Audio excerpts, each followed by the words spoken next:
Spectator, which is still in business, recognized as the oldest continuously operating weekly newspaper west of the Mississippi River. I was born on July 5th, 1808, in Franklin County, Pennsylvania, the son of Abraham and Catherine Sosey.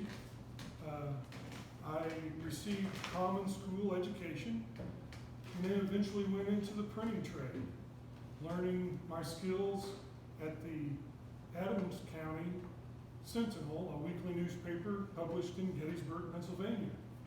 And as we all know, a famous and important Civil War battle took place in Gettysburg, but by then I would be long gone. I continued my newspaper career, printing career, and eventually bought an interest in the Staunton County Spectator in Virginia, and still in operation, which was a newspaper aligned with the Whig political party. I became involved in Whig politics. And while I was there, I met and married my first wife, Mary, with whom I had 7 children. In 1838, the Whig Party convinced me to sell my interest in the Staunton County Spectator and to move my family out west and establish another newspaper, a Whig paper, in order to spread the influence of the political party in the frontier. In preparation for that, I purchased 2 printing presses and equipment, ink, lead type, and a year's supply of paper from suppliers in New York City and Philadelphia, and loaded them all up on a flat boat along with my family and all our belongings, and went down the Ohio River to the Mississippi, then up to Quincy, Illinois. And there I settled my family, put all the printing equipment in storage, and then I bought a horse, crossed the Mississippi River, and headed out west seeking a place to establish a newspaper. I rode all the way to Westport Landing, which is now part of Kansas City. Ironically, the best place I could find to start a newspaper was right across the river from Quincy, Illinois, in Palmyra, Missouri. And so we loaded up and came over. I secured a building at the corner of Main Street and Olive, where in that proximity, the newspaper has always been operating. We got going in July of 1839, and the newspaper was known as the Missouri Whig. And if you picked it up at that time, it would have included national news, international news, and information pertaining to the Whig political party. Also important in that business was job printing as well. It was the lifeblood. The reason I picked Palmyra was because it was, one, a county seat. It had the federal land offices located here. It had growing business community and lots of legal activity, ideal for not only running a newspaper but for job printing. In fact, our very first job printing was the meeting minutes for the Bethel Baptist Association. We enjoyed our time in the newspaper prospered, although we had to deal with some troubles. One of the things that affected young newspapers at that time was a supply of paper.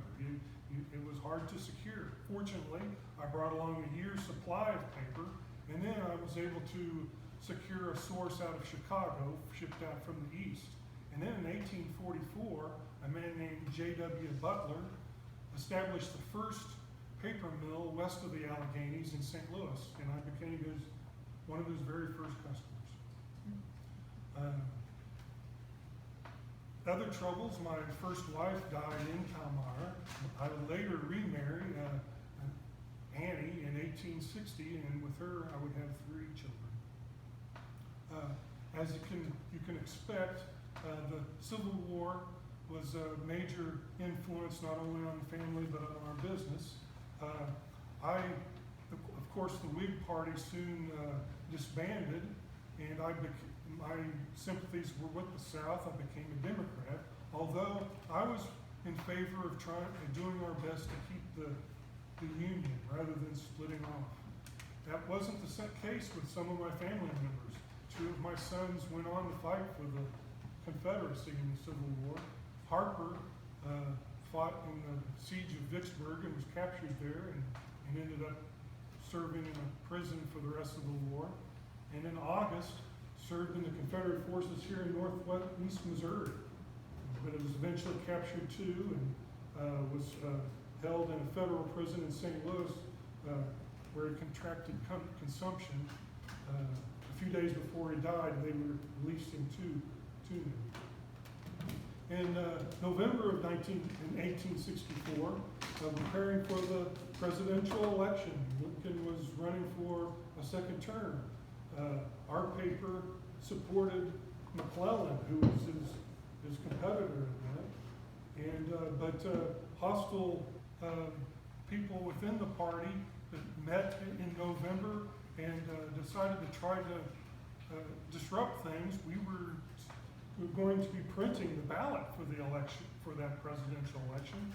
And that night, in November 8th, 1864, several group of men came in and ransacked the Spectator offices, throwing papers out into the streets, setting a bonfire, destroying equipment, rolled the presses out. Interestingly enough, the press that the ballot was ready to be printed on was rolled out, but was not damaged. And so afterwards, we were able to roll it back in, print the ballot, and the election was actually held in Marion County. Another ironic twist, the year before, in 1863, in June, the offices of the Staunton, Virginia Spectator were similarly ransacked. I guess it was a sign of the times. It's also an indication that the media has always been under skeptical scrutiny from the public, probably much longer than you realize.